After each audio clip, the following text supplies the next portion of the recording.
Алғыс айту күніне орай жастар бастамалары орталығы қайырымдылық іс-шара ұйымдастырды. Мерекеге жетім және ата-ана қамқорынсыз қалған 30 бала арнайы шақырылған. Іс-шара барысында балалар түрлі ойындар ойнап 8 наурыз халықаралық әйелдер күніне орай ашық хаттар жасады. Балалар осылай уақыттарын қызықты өткізді. Балалар үйінде бірнеше ұлт өкілдері тату-тәтті өмір сүруде. Бүгін олар бір-біріне және кешті ұйымдастырушыларға алғыстарын білдірді.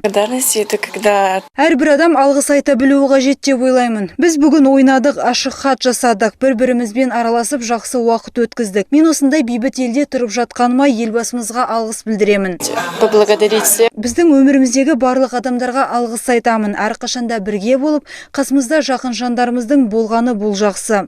Мереке барысында балалар жасаған ашық хаттар қаладағы гүл дүкендеріне тапсырылды. Әрбір тұрғын 8 наурыз қарсаңында қолдан жасалған ашық хаттарды сатып алып, жақындарын қуанта алады. Жиналған қаражат осы балалар үйіне жіберілетін болады.